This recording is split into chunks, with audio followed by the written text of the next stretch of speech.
Hi, I'm Zoe Schroeder, registered dietitian here at Tucson Weight Loss Surgery, and today we are going to be talking all about protein. I hope you're excited because this is a very important phase of your journey.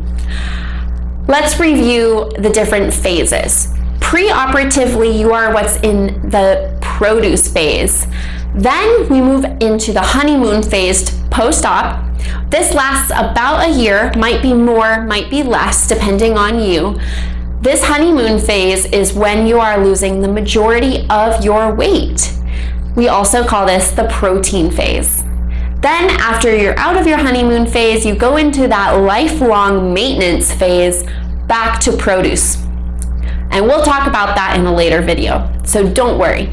But today, we are focusing on our protein phase. So why is prioritizing protein during this honeymoon phase so important?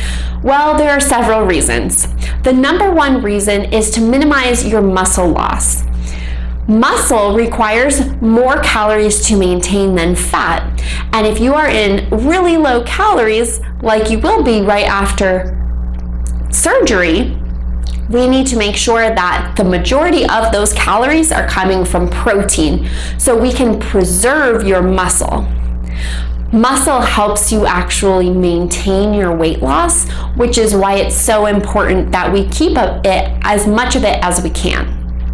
Another really important thing about reaching your protein goal is that it minimizes hair thinning and hair loss. So if you don't want that, we definitely need to make sure that you are reaching your protein goal. Something else that's important to note is that protein is actually the most satisfying out of all of the macronutrients. Makes you feel full, it makes you feel satisfied, and we want you to feel that way, especially if you're not eating a lot, right? So, over this honeymoon period, like I said, you will be losing the majority of your weight. However, the number on the scale, weight loss, is not telling you whether it's muscle or fat. So it's likely that if you do not meet your protein needs, maybe you lose 10 pounds, but 5 pounds of it is muscle and 5 pounds of it is fat. We don't want that. We want the majority of your weight loss to be fat loss. Make sense? So that's why we need to make sure you're getting all of your protein in so you lose fat and not muscle. You'll see there on the scale, fat takes up more space than muscle, which is why we want to see fat loss so you lose inches versus just weight loss that might be muscle and you're dropping more pounds, but you still have a lot of fat. That's where the protein comes into play. So, to prioritize your protein, we need to make sure that protein is the star of your meal. So you can start now. You can go check out my Pinterest, Zoe Schroeder Bariatric. I have lots of really great recipes, protein shake recipes, as well as chicken, fish, beans and lentils, all sorts of good ones. Go check it out. So let's talk about some good protein sources, because it's important that you know what protein foods are in the first place so you can start practicing now so that it's second nature after surgery. So let's talk about our animal sources. We've got chicken and poultry, fish and seafood, lean beef and pork. Of course, we want to make sure you're choosing those low-fat, lean options. Eggs and egg whites, as well as low or non-fat dairy, things like Greek yogurt, cottage cheese, and milk. And then, of course, you have your protein powders, things like whey protein, egg white protein, those sorts of things. Okay, so those are our animal sources of protein. Now let's talk about plant-based sources of protein, which you also should be incorporating into your diet if you're not already. Beans and lentils are an excellent source of protein, as well as fiber, which also helps you make you feel full and satisfied, as well as regular for the bathroom.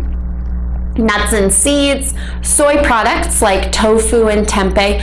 Tofu comes in a variety of different textures and consistencies. So if you've tried one and you didn't like it, try something different and you might find that you really like a different consistency of tofu. And then we also have our plant-based protein powders, soy protein, pea protein, and different plant blends. So let's review your post-op protein progression. Directly after surgery, you will be in your liquid protein phase. We've talked about this in all about our protein shakes in a previous video, so if you need a refresher, go back and watch that. After you have been able to tolerate that liquid protein and meet your goals, that's when you advance to our soft dairy. Then you go to the blended bean soup. Then you go to the eggs and whole beans. After that, you go to fish and seafood, and then chicken after that. And we are actually going to go in deeper detail in each one of these categories so you feel prepared to progress your diet as your surgeon advises. Okay, so we've talked all about our liquid proteins. Next stop is the soft dairy. So you want to make sure you are using low fat or even better yet, non-fat dairy. And you want to follow that 10-to-1 protein rule that we talked about in the last video.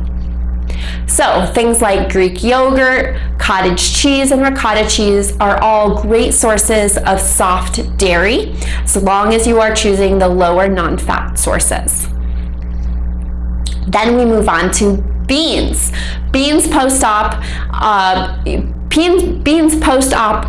are part of the progression, but if you are not already incorporating beans and lentils into your diet right now, you should start. So you can find out what you like, try out some new recipes. As you can see here, I have a whole board dedicated on my Pinterest to bean and lentil recipes.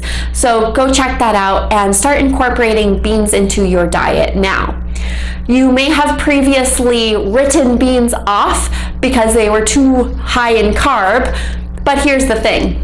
They are an excellent source of protein, they're an excellent source of fiber, and lots of vitamins and minerals. So don't be mean to the beans.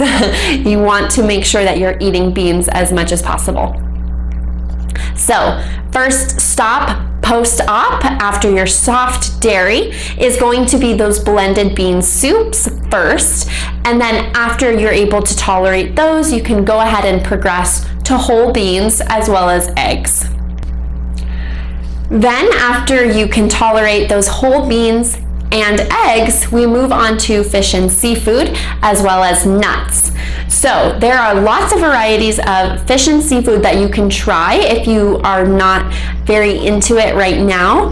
Know that you can do the fresh options, you can try it frozen, as well as the canned or pouched versions if you don't really like the smell or you want to be able to take it easier to work or wherever you're going. So try some new recipes, figure out what you like now so that you have some go-to options after your surgery when you're still recovering.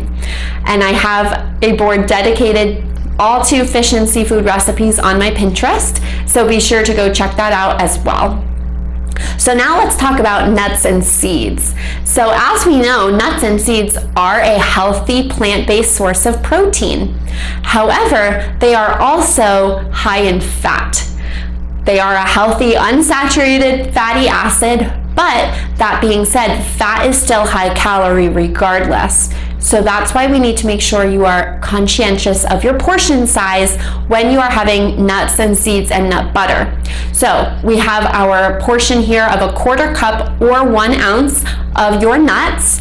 And then if you're doing a nut butter, you want to stick to 2 tablespoons.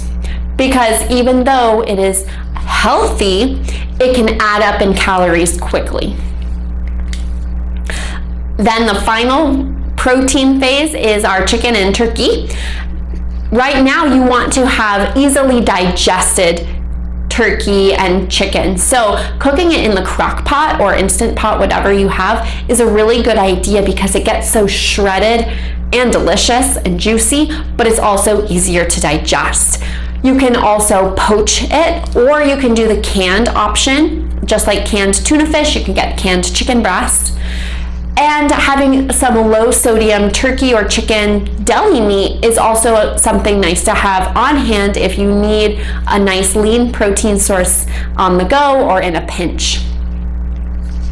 Okay, let's talk about some grab and go protein snack ideas, because likely you will not be eating all of your meals and snacks at home. You might be running around, going to work, doing lots of different things, as we all do. So having some good go-to high protein snacks is always a good idea. So you can screenshot this slide and keep it on hand to refer back to when you're doing your grocery shopping. So Greek yogurt, of course, that non-fat or low-fat Greek yogurt. Hard-boiled eggs are a great option, as well as those little pouches of tuna or salmon or chicken like I was talking about before. And as well as the low sodium deli slices of turkey, like I mentioned as well. Those are great to keep on hand, as well as turkey jerky. We just want to be careful with that because it is going to be high in sodium. So maybe keep that for more of a special occasion, not doing it a whole bunch, but it's still good to have on hand if you need it. Just know it's very high in sodium. Also, low-fat string cheese or a cheese stick is a great option for a good little boost of protein as an easy, convenient snack. And then we also have the pre-portioned nuts and edamame. So you can buy them in the freezer section, a little edamame packet already pre-portioned, and you don't have to worry about that, and you just microwave it. That's really great, as well as the pre-portioned packets of nuts. These can be stored in your purse or your pocket or your backpack, and you know you always have a healthy snack that's pre-portioned, right, ready to go. Okay, so your goals for starting today is going to be to start making protein to prioritize your protein at each main meal. You want to make it the star of your plate, and also make sure you are choosing those lean protein sources. If you need to go back and screenshot that slide where I gave you many different protein sources, that's a good idea. Try new recipes, find things that you like, and start your healthy lifestyle right now. So until next time, be sure you are a member of our nutrition program. I will see you in our unlimited group sessions, as well as direct contact with me, and I'll see you in the next one.